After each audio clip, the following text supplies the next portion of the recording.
প্রথম এই ভিডিওটা দেখো, তারপর আমি এক্সপ্লেন করছি। আমাদের 3 জনের টিকিট নেই। আচ্ছা না, যাবে কোথায়? শরতে আমরা টিকিট কাটার জন্য দাঁড়িয়েছিলাম, ঠিক আছে, টিকিট কাউন্টারে কেউ ছিল না। আর যেখানে একটা মেশিনের টিকিট কাটছিল, এত ভিড় ছিল। এক্ষুনি তো আধা ঘন্টা চলে আসবে, যাকে টিকিট নিতে আসতে হবে। মানে আধ ঘন্টা দাঁড়ালে আমরা সেটা কী করে জানবো? আমরা ভিডিও করেও রেখেছি। টোটালি কোনো টিকিট কাউন্টারেও কেউ নেই। আর যে মেশিন ছিল, কোথায় যাবে, কোথায় আপনি? দাঁতন যাবো। টিকিট কাউন্টারে মানে লাইফে মনে হয় প্রথমবার আমরা টিকিট না কেটে ট্রেনে উঠেছি, ভিডিও করে রেখেছি। টিকিট কাউন্টারে একটা লোক। ট্রেন চলে মানে টিকিটটা সরমে ভিড় ছিল, আমি তো জানি ওই সরমে ভিড় ছিল, ওই জন্য আমি টিকিট কাটতে পারি না। ওখানে লাইনে দাঁড়াও, আমরা ট্রেনটাই ধরতে পারবো। বিষয়টা হচ্ছে ট্রেনে টিকিট চেকার উঠেছে টিকিট চেক করতে। আমরা 3 জন ছিলাম, আমাদের 3 জনের মধ্যে কারো কাছেই কোনো টিকিট ছিল না। আমরা জার্নি করছিলাম উড়িষ্যার সর রেলওয়ে স্টেশন থেকে পশ্চিমবঙ্গের দাঁতন রেলওয়ে স্টেশন অবধি। উনি ওনার ডিউটি করছেন, কোনো ইস্যু নেই, কোনো সমস্যা নেই, ঠিক আছে। বাট প্রবলেমটা হচ্ছে কোথায়, তোমরা এই ভিডিওটার মধ্যে দেখো। প্রথম কাউন্টার দেখো ক্লোজড, সেকেন্ড কাউন্টার চলো দেখাই। সেকেন্ড কাউন্টার দেখো ওপেন রয়েছে, বাট কেউ নেই ওখানে টিকিট কাটার মতো। থার্ড কাউন্টারটা দেখো, সেটাও ক্লোজড। এবার দেখো এই যে এখানে লাইনটা লেগেছে, একটা মেশিনে টিকিট কাটা চলছে। এখানে লাইন অনুযায়ী কেউই টিকিট কাটছে না, সবাই হুড়োহুড়ি করে টিকিট কাটছে। আর 1 নম্বর প্ল্যাটফর্মে দাঁড়িয়ে রয়েছে একটি মালগাড়ি।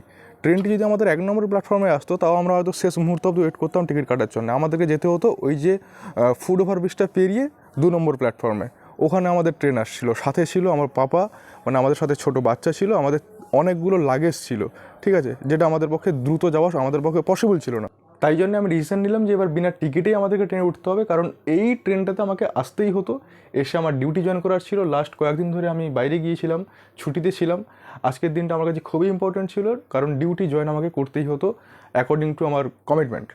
সো ট্রেনে আমরা উঠে যাই এবং বালাসরের কাছে আমাদেরকে টিকিট চেক করার জন্য ধরে।